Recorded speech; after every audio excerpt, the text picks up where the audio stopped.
Hi, everyone, and a very warm welcome to all of you to this episode of Mahabharat. This version of Mahabharat is the translated version of Ved Vyas Mahabharat by Kisari Mohan Ganguli. This is an honest attempt to share the version with the listeners. Adi Parva Continued, Section 10. Sati said, and Ruru, on hearing those words, replied, My wife, dear to me as life, was bit by a snake, upon which I took, O snake, a dreadful vow. That is, that I would kill every snake that I might come across. Therefore, shall I smite thee, or thou shalt be deprived of life?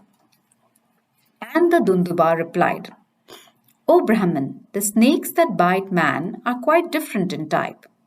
It behoveth thee not to slay Dundubas, who are serpents only in name, subject like other serpents to the same calamities, but not sharing their good fortune. In woe the same, but in joy different. The Dundubas should not be slain by thee under any misconception. Sati continued. And the Rishi Ruru, hearing these words of the serpent and seeing that it was bewildered with fear, albeit a snake of the Dunduba species, killed it not. And Ruru, the possessor of the 6 attributes, comforting the snake, addressed it, saying, Tell me fully, O snake, who art thou thus metamorphosized? And the Dundupa replied, O Ruru, I was formerly a rishi by name Sahasrapat, and it is by the curse of a Brahman that I have been transformed into a snake. And Ruru asked, O thou best of snakes, for what wast thou cursed by a Brahman in wrath? And how long will thy continue to form so? And so ended the 10th section of the Paluma Parv of the Adi Parv. Section 11. Paluma Parv Continued. Sati continued. The Dandubha then said, In former times I had a friend, Kragama by name. He was impetuous in his speech and possessed of the spirit power by virtue of his austerities. And one day, when he was engaged in the Agnihotra or the fire sacrifice, I made a mock snake of blades of glass, and in frolic attempted to frighten him with it.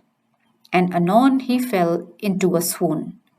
On recovering his senses, that truth telling and vow observing ascetic, burning with wrath, exclaimed, Since thou hast made a powerless mock snake to frighten me, thou shalt be returned even into venomless serpent thyself by my curse. O ascetic, I well knew the powers of his penances.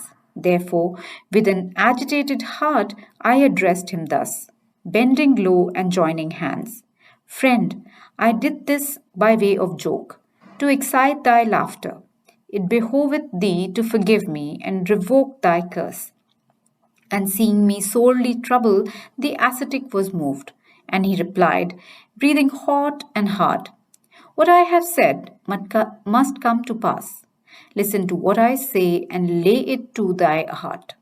O pious one, when Ruru, the pure son of Pramati, will appear, thou shalt be delivered from the curse the moment thou seest him. Thou art the very Ruru and the son of Pramati. On regaining my native form, I will tell thee something for thy good. And that illustrious man and the best of Brahmanas then left his snake body and attained his own form and the original brightness. He then addressed the following words to Ruru of incomparable power. O thou first of created beings, verily the highest virtue of man is sparing the life of others. Therefore, a Brahmin should never take the life of any creature. A Brahmin should ever be mild. This is the most sacred injunction of the Vedas. A Brahmin should be vested in the Vedas and Vedangas and should inspire all creatures with belief in God. He should be benevolent to all creatures, trustful and forgiving, ever as it is his paramount duty to retire the Vedas in his memory. The duties of the Kshatriyas are not thine. To be stern, to wield the scepter, and to rule the subjects properly are the duties of the Kshatriya. Listen, O Ruru, to the account of the destruction of snakes at the sacrifice of Janmejay in days of yore, and the deliverance of the terrified reptiles by the best of Dvija, Astika, profound in Vedic lore and might in spiritual energy. And so ends the 11th section of the Paloma Parv of the Adi Parv. Section 12. Paloma Parv continued. Sati continued. Ruru then asked, O best of Dvijas, why was King Janmejay bent upon destroying the serpents? And why and how were they saved by the wise Astika? I am anxious to hear all this in detail. The Rishi replied, O Ruru, the important history of Astika you will learn from the lips of Brahmins. Saying this, he vanished. Sati continued, Ruru ran about in search of the missing Rishi, and having failed to find him in all the woods, fell down on the ground, fatigued. And revolving in his mind the words of the Rishi, he was greatly confounded and seemed to be deprived of his senses. Regaining consciousness, he came home and asked his father to relate the history in question. Thus asked his father, related all about the story. So ends the 12th section of the Paloma Parv of the Adi Parv. Section 13. Astika Parv. Sonak said, For what reason did the tiger among the kings, the royal Janmejay, determine to take the lives of snakes by mean of sacrifice? O Sati, tell us in full the true story. Tell us also why Astika, the best of regenerate ones, that foremost of the ascetics, rescued the snakes from the blazing fire. Whose son was that monarch who celebrated the snake sacrifice, and whose son also was the best of regenerate ones? Sati said, O best of speakers, this story of Astika is long. I will duly relate it in full. O listen. Sonak said, I am desirous of hearing at length the charming story of that Rishi, that illustrious Brahmin named Astika. Sati said, This history, first recited by Krishna Dwaipayan, is called a Purana by the Brahmins. It was formerly narrated by my wise father, Lomaharshana, the disciple of Vyasa, before the dwellers of the Nemisha forest at their request. I was present at the recital, and O Sonak, since you asked me, I shall narrate the history of Astika exactly as I heard it. Or listen as I recite in full that sin destroying story. The father of Astika was powerful like Prajapati. He was a brahmacharin, also engaged in austere devotions. He ate sparingly with a great and was a great ascetic and had the lust under complete control. And he was known by the name Jaratkaru, that foremost one among the Yayavarus, virtuous and of rigid vows, highly blessed and endued with great ascetic power, once undertook a journey over the world. He visited diverse places, bathed in diverse sacred waters, and rested where night overtook him. Endued with great energy, he practiced religious austerities, hard to be practiced by men and unrestrained souls. The sage lived upon air only and renounced sleep forever. Thus, going about like blazing fire, one day he happened to see his ancestors, hanging head down in a great hole. their feet pointing upwards. On seeing them, Jaratkaru addressed them, saying, "Who are you thus hanging head down in this hole by a rope of Virana fibers that is against secretly eaten into by all sides by a rat living there?" The ancestors said, "We are rishis of rigid vows called Yayavaras.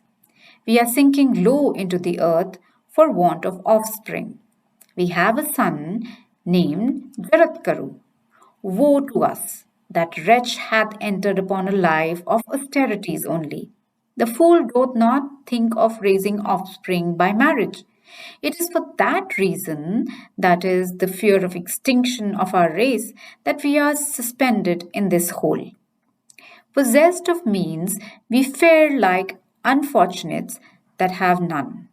O excellent one, who art thou that thus sorroweth at a friend on our account? We desire to learn, O Brahmana, who thou art that saddest by us, and why, O best of men, thou sorrowest for us that we are unfortunate. Jaratkaru said, "Ye are even my sires and grandsires. I am that Jaratkaru.